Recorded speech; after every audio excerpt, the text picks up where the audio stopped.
Starting a new job is always a mix of excitement and nerves. When I landed a summer job at a local carnival in downtown LA, I was just looking for some extra cash before my senior year of college started in the fall. The carnival was a typical setup with rides, games, and food stands, but its main attraction was the funhouse, which doubled as a haunted house after dark.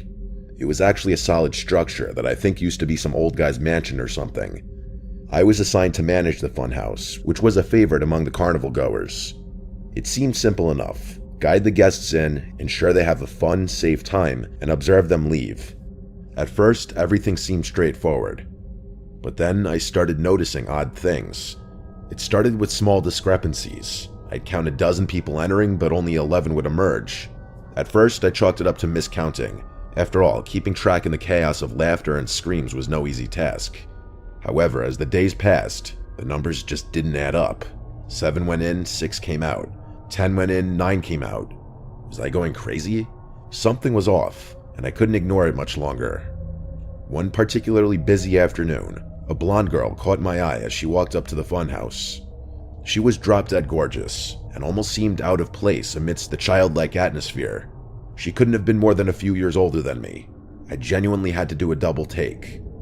I'm not a weird guy by any means, but I couldn't help but lock eyes with her for a few seconds. She smiled, handed me her ticket, and I directed her into the attraction. After she disappeared into the darkness, I went back to my duties. Time ticked by, and I watched attentively as people entered and exited, sometimes asking me questions and whatnot. Admittedly, I was paying a little more attention to the guests that night, as I wanted to see that girl as she left and maybe work up the courage to talk to her. Pretty soon, I started picking up on the fact that groups of people who had entered after her were beginning to emerge. A few more minutes passed, and I started getting worried. She should have been out by now.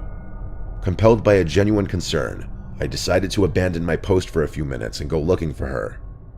I stepped inside and locked the entrance door. I began investigating, navigating the dimly lit rooms and narrow corridors. I moved through the house until I came across something I hadn't noticed during my initial walkthroughs, a barely noticeable seam in the wall. I'm not really sure what I was expecting, but curiosity got the best of me. I pressed against the seam, and I heard a distinct click. I played around with it some more, and my jaw nearly hit the floor when I realized it was a hidden door. It swung open slowly, revealing a pitch-black hallway. I stood there in shock. What in the world was this doing here? I was definitely going to have a long conversation with my boss about this. I walked into the hallway with my phone's flashlight guiding the way. I didn't have much brainpower to spend being nervous because I was still so shocked about the whole situation. I got to the end of the passage and found another door. I flung it open, and to my surprise, it was a concealed exit that led back to the carnival grounds. I breathed a sigh of relief as this discovery proved I wasn't going crazy. All those people I hadn't noticed leaving the attraction had probably stumbled across that secret door by accident and assumed it was the correct way to go. As I walked back the way I had came, I couldn't help but feel a little bummed out that I wasn't going to get the chance to talk to that girl. I'm not sure what came over me, but I decided to keep exploring the funhouse instead of returning to my post. I think a part of me just wanted a few extra minutes of this impromptu break I was taking. I walked through a couple more rooms, and that's when I noticed it. On one of the walls was another faint seam, identical to the first one I had seen. I again played with it until it clicked and swung open. I could immediately tell this one was very different. The putrid smell was the first thing I noticed. More concerning, though, was the fact that there was no corridor in this one, but a ladder that led downwards. I was more confused than anything. This door was on the ground floor, and I was told specifically that this place didn't have a basement. I debated climbing down, but I just felt awful about the prospect that the girl might be down there. So against my instincts, I began the descent. The smell only got worse as I climbed down into the darkness. I was expecting to find a basement, but what I found instead was far, far worse. I got to the bottom and pulled out my phone's flashlight. I was frozen in shock. I was literally standing in a tunnel that extended into the darkness. There was literally no way that this was part of the house above. The rational part of my brain screamed to turn back, to forget about it, but the mystery was too compelling. I ventured further, being careful not to make any noise. The walls were damp, and the tunnel was completely silent. As I explored, my flashlight beam fell on something unexpected. A white, glittery purse was sitting in the middle of the corridor. I picked it up, turning it over in my hands. It looked familiar, and then it hit me. It was that girl's purse. I was sure of it. I started to panic. Was she really down here? I doubted there was any way a rational person could find this tunnel and not turn around, but the proof was literally in my hands. My mind started racing. Was she hurt? Lost? And then a more terrifying thought hit me. Was she alone? I didn't feel safe anymore, but I was in too deep. Violating every survival instinct I had, I yelled out into the tunnel for that girl. I waited. Nothing. I was just about to shout again when I heard the sound of rapid footsteps echoing through the tunnels. My first instinct was to run. I had every reason to believe whoever was running toward me was hostile. I turned around and bolted back to the ladder. I got halfway up and slipped, falling back to the bottom. The footsteps were basically right on top of me now. I knew I was done for. I braced myself for a fight, and then a voice rang out. A girl's voice. Her voice. She gasped, "Help me," clutching her side as if in pain. I yelled at her to climb up, but she insisted that I follow her back into the darkness for some reason. I told her there was no chance I was doing that, and basically forced her up the ladder. We got to the top, and I slammed the door shut. I asked her how in the world she ended up down there, and she couldn't really give me a straight answer. She kept saying she didn't really remember how it happened, just that she suddenly realized she was underground. She said she started hearing things moving in the dark, and that there were voices calling to her. I didn't know how to process this. I asked her if someone had guided her down there, and she said she didn't remember. The weirdest thing about her story was that she was looking at me with this blank stare that genuinely freaked me out. I basically interrogated her about why she told me to stay down there, but she didn't answer. I had had enough. I wanted to get as far away from this person as possible. I called the police, but she opted to leave the funhouse before they got there. I never saw her again. The police investigated, and what they found was actually insane. Apparently, this house had been some sort of safe house during Prohibition in the 1920s. As such, it had a bunch of secret passageways that led to a section of the underground Prohibition tunnels that hadn't been discovered. The owner claimed he had no idea about the house's history, but I was skeptical. I quit my job and got as far away from there as possible. I still have so many questions. Did the owner know about this? Was that girl almost kidnapped? Had someone knocked her out and took her down there or something? Was she part of the whole thing? I feel like there's a number of explanations for what happened to me, but all of them are equally terrifying.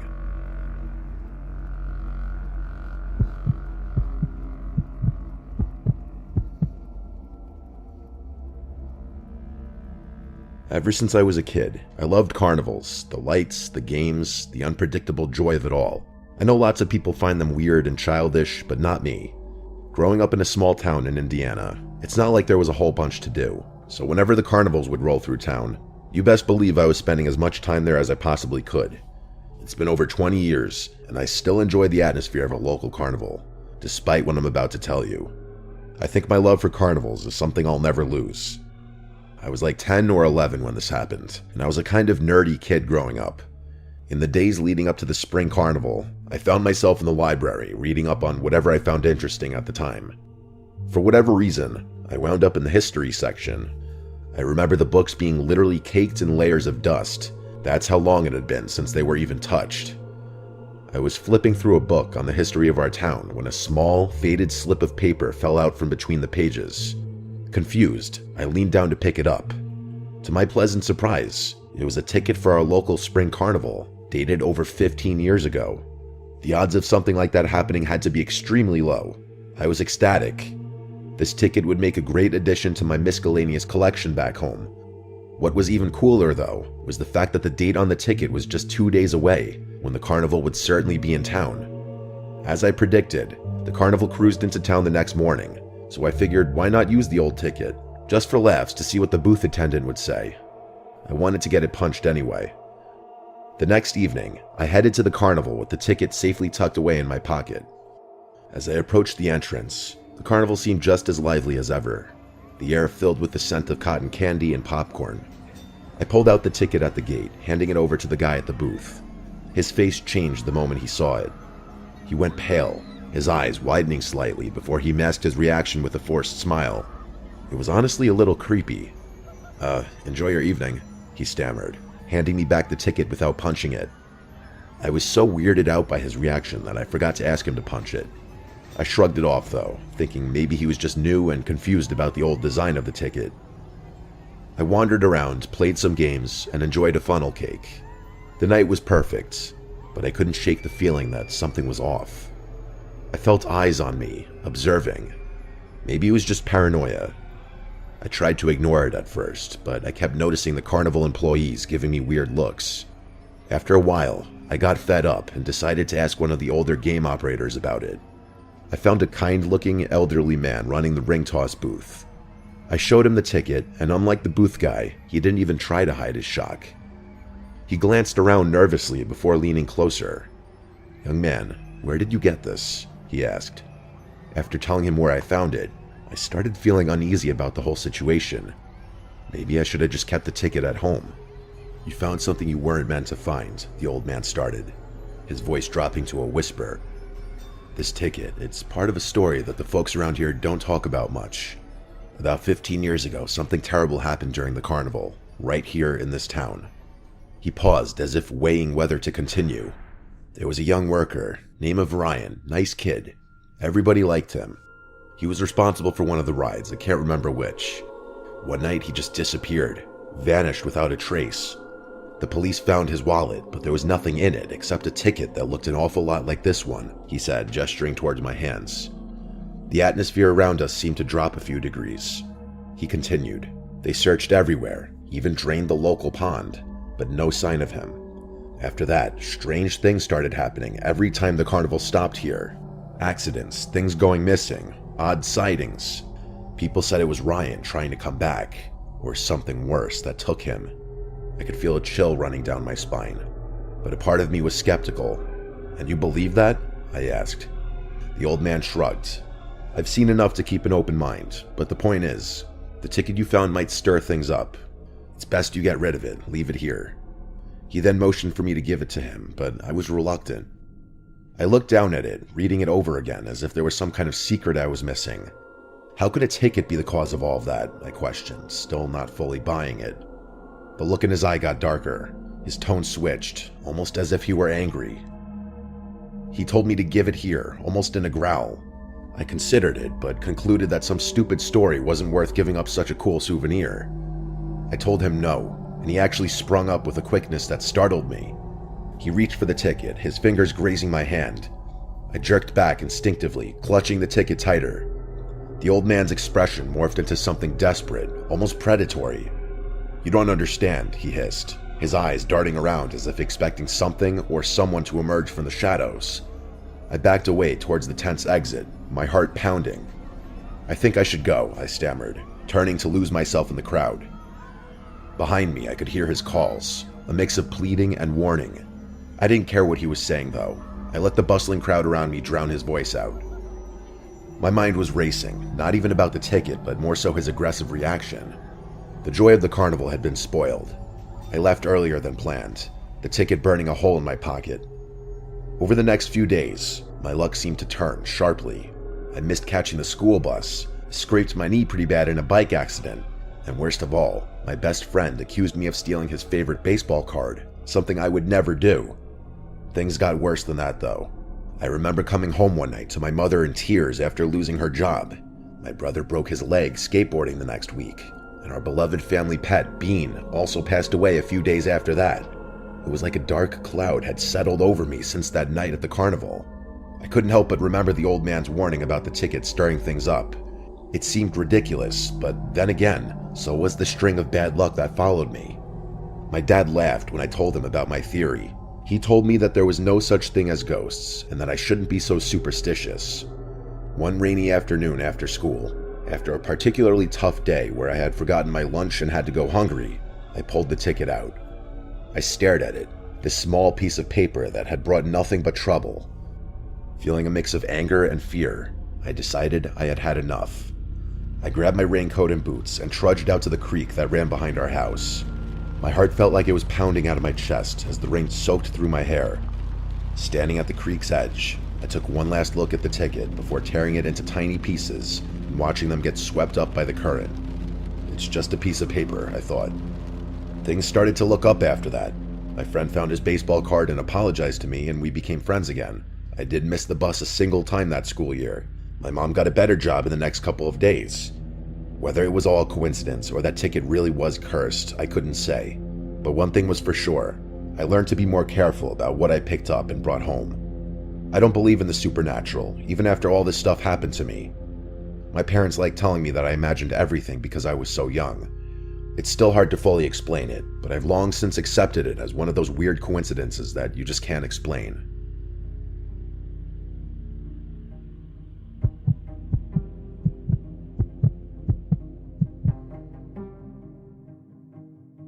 I hate carnivals. I think they're disgusting and filled with children. I hate the food, the games, and the smell of it all. My hatred of carnivals is probably biased though, and mostly based on what I'm about to tell you. A few years ago, I was dragged to our local carnival by my younger sister. I obviously wasn't going to be rude and not go, but I wasn't looking forward to it. After a while, my sister got bored and wanted to leave, so I called my mom to pick us up. I actually opted not to go with them, as I was in the midst of a fight with my dad and didn't want to go back home until he was asleep. I told my mom I'd walk home later, so she picked up my sister and left. The carnival was honestly a little pathetic. There were far fewer people there that night than I remember there being in previous years, and everyone looked miserable. I figured I might as well walk around a little to try and get my money's worth. After all, I had paid for a ticket out of my own pocket. I decided to step into the funhouse, as I figured that would at least be a little cool. I was expecting there to be a ton of people in there, but it was completely empty. There was literally not a single other person in there as far as I could tell. I had never been inside a funhouse alone before. People don't realize how important the laughter and talking is to the atmosphere.